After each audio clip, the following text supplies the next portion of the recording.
класс оқушысы Натальева Саянова. Әлиахбаев атындағы жалпы орта білім беретін мектебі. Бүгінгі ғылыми жоба тақырыбы сиқырлы кристалдар әлемі. Мазмұны кіріспе кристалдардың құрылымы, кристалдардың физикалық қасиеттері, табиғаттағы және өнеркәсіптегі кристалдар, кристалдарды үй жағдайында өсіру қауіпсіздік шаралары, үй жағдайында кристалдарды өсіру, қорытынды бөлімі, әдебиет қосымша.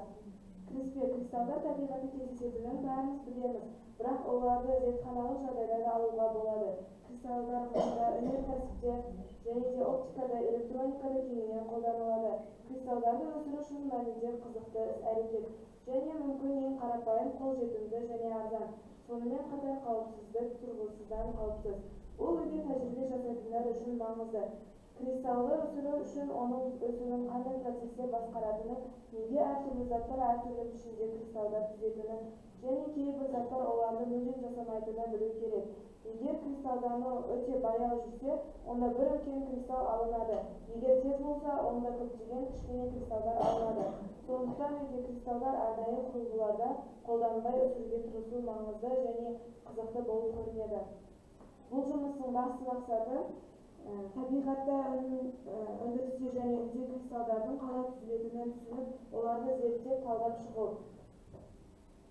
Зерттеу міндеттері, кристалдардың түрлері және оларды өсіру әдістері туралы толығырақ білу, кристалдардың адам өміріндегі маңызы туралы білу, кристалдар өндірісі үшін қолжетімді жабдық пен шикізаттар таңдау, тұз кристалдарын өсіру, тәжірибе жүргізу кезінде қауіпсіздік пен қорғаудың қажетті шаралары білу және қолдану, кристалдардың пайда болуы жағдайларын, олардың пішіндерін, түстерін зерттеу және нәтижелерді талдау.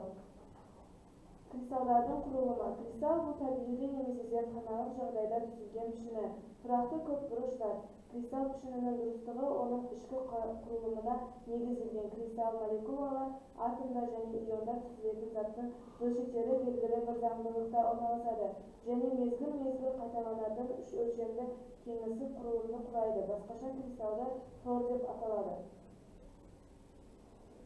Кристалдардың беттері арасындағы бұрыштары өлшеуге өте үлкен практикалық мәнге ие, өйткені осы өлшеулердің нәтижелері бойынша көптеген жағдайларда минералдың табиғаты сенімді анықталуы мүмкін. Кристалдардың бұрыштары өлшеуге арналған қарапайым құрылғы, қолданбалы динаметр болып табылады.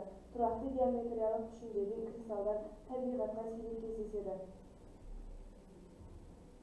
Көптеген кристалдарда ұсақтау кезінде бастапқы кристалл ұқсас фрагменттерді біреуі керемет қасиетті гаюиға барлық кристалдар осы затқа тән тұрақты геометриялық пішіні бар кішкентай микроскопқа көрінбейтін бөлшектерден тұрады деген болжам жасауға мүмкіндік берді. Кристалдардың геометриялық пішіндері әртүрлілігін гаюи олардың құрайтын кірпіштік әртүрлі формалары ғана емес, сонымен қатар оларды салудың әртүрлі тәсілдерімен де түсіндіреді.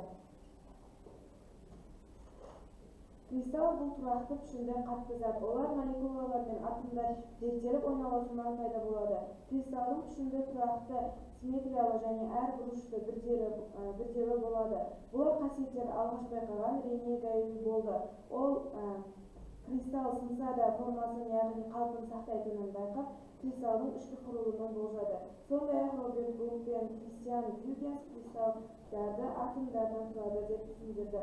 Ал Михаил Ломанов оларды тығыз орналасқан шарлармен салыстырады. 18-ші ғасырда ашылған ғалымдар Роберт Бух пен голланд ғалымы Кристиан Гюйгенс тығыз зерделенген шаралардан тұрақты көп бұрыш салу мүмкіндігіне назар аударды. Олар кристалдар сфералық бөлшектерден, атомдардан немесе молекулалардан тұрады деп болжады. Осы гипотезаға сәйкес кристалдардың сыртқы формалары атомдар мен молекулалардан тығыз қамтамасыз сипаттамаларының салдары болып табылады. Оларға қарамастан 1948 жылы ұлы орыс ғалымы Михаил Ломоносов осындай қорытындыға келді. Шарларды бір жалпы қабатқа тығыз төсеу кезеңінде әр доп басқа 6 шармен қоршаған олардың орталықтары тұрақты алтыбұрыштан қарайды. Егер екінші қабатты төсеу бірінші қабаттың шаралары арасындағы тесіктерге бойымен жүргізілсе, онда екінші қабат бірінші қабат сияқты болады, тек оған қатысты кеңістікке жылжиды. kristallarning fizikалық қасиеттері. Birinchisi qattiqlik, mo'ldirlik, simmetriya. Simmetriya deb biz birday bo'laklarda turadigan denyalarni deb aytamiz.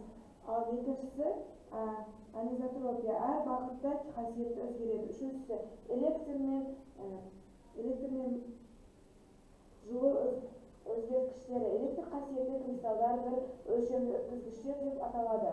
Bölme temperaturasında, yaqin temperaturada elektr o'tkazgichlari ionlar sifatiga ega, o'йткені zaryadning negizgi tasmallovchilari ionlar bo'lib topiladi.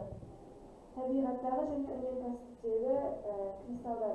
Bir misol keltiradigan bo'lsak, bu tuz tag'amda, ya'ni turmush жағдайда, alma texnologiya keskinlarda, kvarts telefon, saat, optikada кездеседі. Кейбір kristallar мысалы rubin ol әшекейлерде, яғни сырғаларда қалыптасады.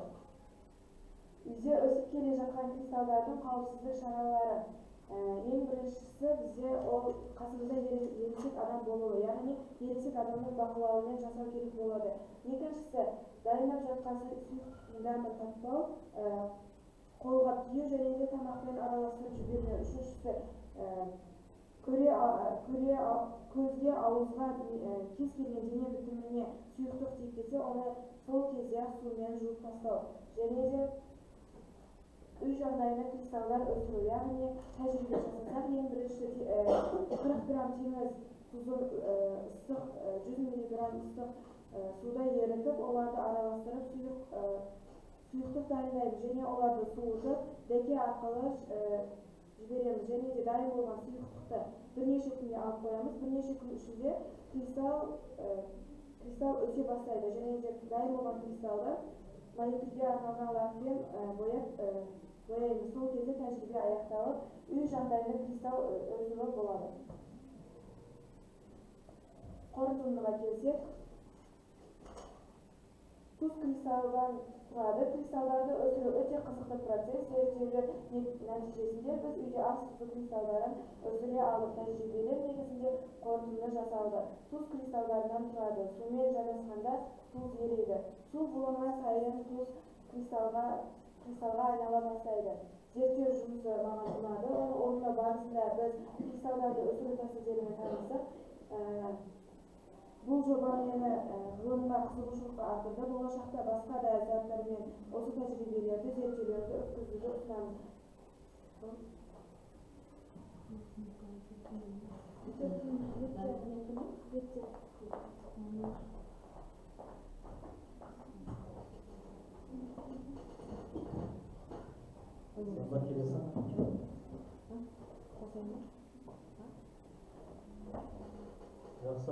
Marifatlar laqabida juda g'alabalagan.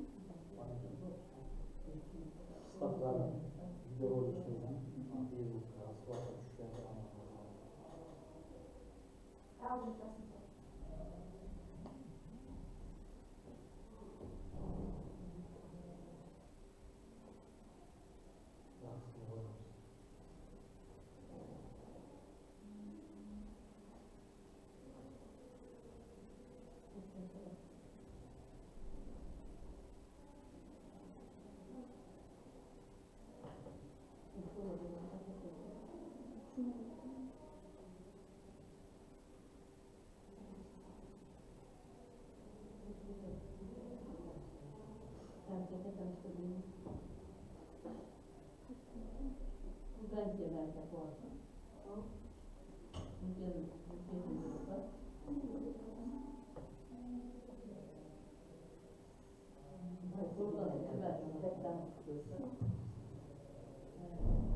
başka faydalı bir şey olur. Onun istifadeniz bu vakti istifadeniz kontrol mu olacak? Güzel.